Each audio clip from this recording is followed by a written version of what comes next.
चलिए मुल्ला नसरुद्दीन की एक कहानी है द गेस्ट, ये भी सुन लेते हैं। पर उसके पहले मेरे चैनल को सब्सक्राइब ज़रूर कर लीजिएगा। मुल्ला नसरुद्दीन ये जो एक कैरेक्टर है, ये हमेशा एशियन जो लोक कथाएं हैं उसमें हमेशा आता रहता है और ये लोगों की जो प्रॉब्लम्स है ये सॉर्ट आउट करता रहता है और इसका जो जजमेंट रहता है ये भी बहुत अच्छी तरीके से रहता है। तो ये मुल्ला नसरुद्दीन जो है ये एक बहुत टैलेंटेड आदमी था और जब भी वो बोलता था लोग घंटों तक उस बातों को, उनके सारी चीज़ों को सुनते रहते थे। तो इसीलिए वो हमेशा अपने जो वर्ड्स है वो ऐसे चुन चुन के बोलते थे जैसे कि कोई राजा बोल रहा हो। एक दिन एक बहुत रिच आदमी ने मुल्ला को बोला कि तुम मेरे घर में एज ए गेस्ट आओ, मैं तुम्हारी खातिरदारी करना चाहता हूँ। मैं तो मुल्ला नसरुद्दीन साहब जो है वो बोले कि हाँ क्यों नहीं, कब आऊँ? तो उन्होंने बोला कि टुमारो मतलब कल रात को आप आ जाइए। हाँ हाँ मैं बिल्कुल आ जाऊँगा। और आप बोल रहे हैं टुमारो नाइट, तो मैं टुमारो नाइट ही आ जाऊँगा। और वो एग्रीड हो गए और वो चले गए। अब दूसरा दिन जब उग गया और उसकी जब रात आ गई तब उन्होंने क्या किया कि उनको लगा कि वो कोई भी कंफर्टेबल क्लोथ पहन सकते, तो पुराना वाला जो उनका एक कोड था और एक जो उनका ड्रेस था लंबा वाला वो मस्त से कलर का था लेकिन पुराना फटा सा था, बहुत सारे पैचेस थे और बहुत सारी यादें उसके साथ जुड़ी थी। तो उन्होंने वही पहन लिया जो फटा सा, बहुत जगह पे उन्होंने उसको सिलाई मार के किया था और बहुत जगह पे पैचेस दिख रहे थे। इवन उनकी जो चप्पल थी, उन्होंने पहनी हुई सैंडल जो थी वो भी टूटी फूटी पुरानी सी थी और इस तरीके से वो ना मतलब किसी को ऐसे लग नहीं रहे थे कि वो रीच है करके। अब रीच आदमी के घर में जाना है, तो जैसे उन्होंने उस घर के सामने आके डोर बजाया तब सर्वेंट आ गया। सर्वेंट ने उन्हें देखा और बोला कि क्या चाहिए बूढ़े आदमी तुझे? तो वो मुल्ला जो है वो बोले कि देखिए ऐसे मत कहिए, मुझे यहाँ पे तुम्हारे मालिक ने खुद ही इनवाइट किया है और वो पार्टी में मुझे बुलाया है। तो सर्वेंट जो है वो नौकर, उसने बहुत ऐसे गहरी नज़र से उन्हें देखा और बोले कि अच्छा ठीक है, यहाँ पे 2 मिनट के लिए रुक जाओ, मैं अब भी पूछ के आता हूँ। और उन्होंने दरवाज़ा बंद कर लिया और फिर वो अपने मालिक से पूछने के लिए चले गए। तो जो सर्वेंट है उसने तो सभी अच्छे से बता दिया कि एक बुढ़ा सा आदमी है जो भिखारी सा लग रहा है, मास्टर क्या आपने उसे मेहमान बना के यहाँ पे बुलाया है?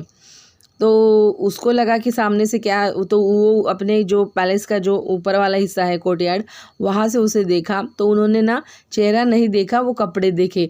कपड़े तो फटे फुटे से पुराने से थे। तो उन्होंने बोला कि नहीं, ऐसे ऐसे भिखारी आदमी को मैं क्यों बुलाऊंगा। तब उन्होंने नौकर को बोला कि नहीं बिल्कुल नहीं। तो नौकर आके तुरंत बता दिया कि मेरे मास्टर तुम्हें पहचानते नहीं हैं, निकलो यहाँ से। उसने ऐसे बिल्कुल बोल दिया। तब मुल्ला ने कहा देखो ये गलत है, मुझे तुम्हारे मालिक ने इनवाइट किया है पार्टी के लिए। तो सर्वेंट जो है ये नौकर ज़ोर ज़ोर से हंसने लगा और बोला नॉनसेंस, वो क्यों तुम्हें इनवाइट करेंगे? वो क्या पागल है? ऐसे बुढ़े भिखारी को कौन अपने घर में बुलाएगा? बहुत किंग मेरे जो मालिक है वो बड़े बड़े राजा महाराजा लोगों को यहाँ पे बुलाते हैं, तुम्हारा जैसे भिखारी को कौन बुलाएगा? अगर मैं चाहूँ तो लकड़ी लेके भी निकाल सकता हूँ। मुल्ला ने अब वहाँ पे रुकना मुनासिब नहीं समझा और वो चले गए।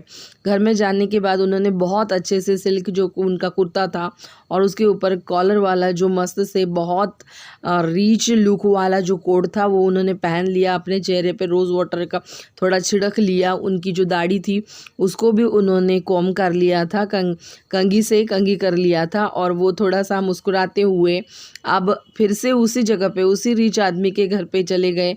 जैसे ही उन्होंने नॉक कर दिया वही सर्वेंट आया और उसी ने वो दरवाज़ा खोला।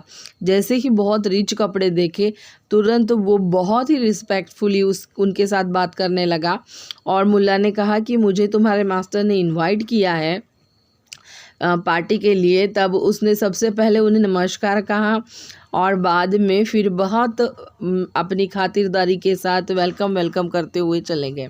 तो उनका जो मालिक है उसने भी अंदर आने के लिए बोला। फिर वो अच्छी से उनका जो प्लेस था मेहमानों का वहाँ पे बिठा दिया। बहुत अच्छे से खातिरदारी हो रही थी। जो मुल्ला के लिए जो बेकरार थे वो साहब, वो बोल रहे थे कि देखिए एंड में मुल्ला साहब आप मेरे घर में आ ही है गए और मैं एक बार मेरे इस गरीब घर को देखता हूँ। और फिर ऐसे बोलते बोलते खाना भी आ गया। अब रीच आदमी जो है वो मुल्ला को बोल रहा था कि देखिए मत खाइए भी। मुल्ला बार बार स्माइल कर रहा था, खाने की तरफ देख रहा था। वैसे तो वो प्रिटेंड कर रहे कि अब बिल्कुल टूट ही पड़ूंगा खाने के ऊपर, लेकिन ऐसे कुछ हुआ नहीं, उन्होंने खाना नहीं खाया। तभी दूसरा वाला गेस्ट भी बोला ये क्या हो रहा है, खाओ ना भाई। तब जो रिच आदमी है वो रिच आदमी मुल्ला से बोले कि देखिए ऐसे क्या कर रहे हैं आप। तो मुल्ला ने तुरंत वो खाना एक एक करके सूप उठाया, अपने जो बहुत महंगी वाली जो टोपी उन्होंने पहन के रखी थी उसके ऊपर रख दिया। बाद में उन्होंने क्या किया कि ब्रेड के टुकड़े बना के उसके ऊपर सब्ज़ी लगा के वो शोल्डर के ऊपर रख दिया। अब देखिए ये उनका जो महंगा वाला हाई कॉलर कोट था वो बुरी तरीके से वो गंदा हो गया था। उन्होंने अपने जो हाथ के सिल्व्स है उसके ऊपर कबाब घसीटना शुरू कर दिया था। अब वो बहुत गंदे दिख रहे थे। तभी मुल्ला बोले कि देखो जब मैं पुराने कपड़े पहन के आया था तब मुझे तुमने पहचाना भी नहीं और तुमने मुझे नहीं मेरे कपड़ों को बुलाया है शायद से, इसीलिए ये खाना भी कपड़े ही खाएंगे, मैं क्यों खाऊं। तब ये मुल्ला जो है ये बताना चाहते थे कि किसी इंसान की कदर जो होती है ना वो उसके लुक से नहीं उसके अंदर के गुणों से की जाती है।